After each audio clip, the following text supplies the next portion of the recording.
As President Donald Trump and First Lady Melania Trump watched the casket of the president's brother Robert Bein. Read MoreWASHINGTON. Growing up in Queens, Robert Trump learned to survive in the shadow of a rambunctious older brother, Donald, who monopolized attention.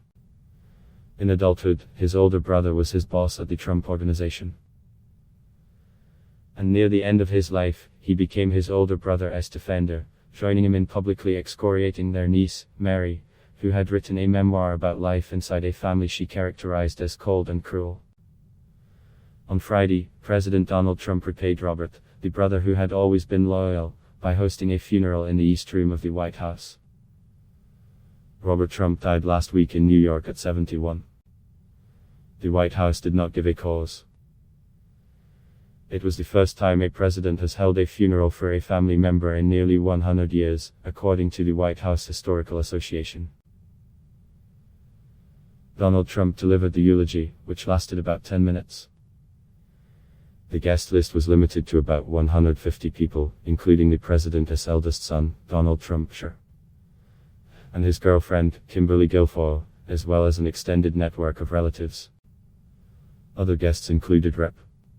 Peter King, RNY, who posted his invitation on Twitter.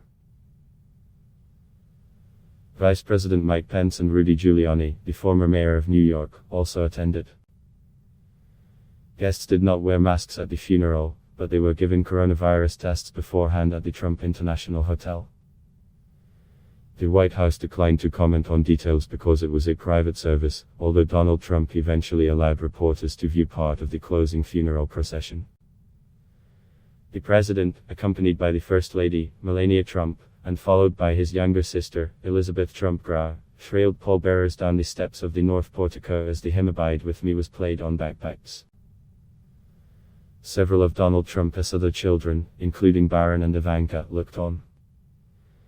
The president's allies said they were not surprised that Donald Trump chose to host his brother's funeral at the White House. Robert Trump, along with his wife, Anne-Marie, were allies, supporters and defenders of President Trump, said Eric Bolling, a conservative media personality, who was invited but unable to attend. Robert and Anne-Marie Palin were married this year, more than a decade after he ended his marriage to Blaine Trump. They lived on Long Island, where Robert was often seen at local bars boasting about his brother. The president was keenly aware of the accolades.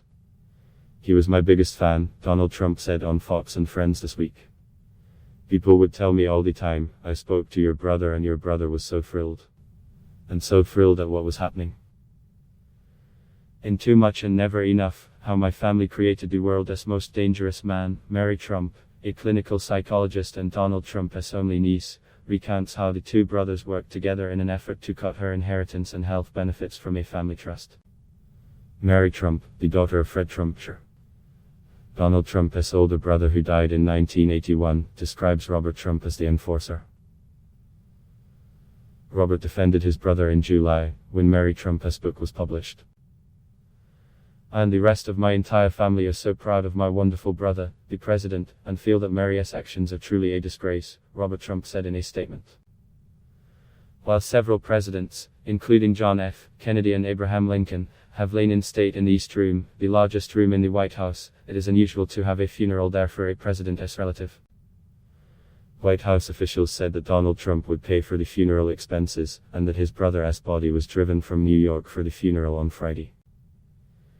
"It is clearly not something we've seen often," said Anita McBride, a board member of the White House Historical Association and the chief of staff to Laura Bush when Laura Bush was First Lady. "But this is their family home that we loaned to them to use while they are in office."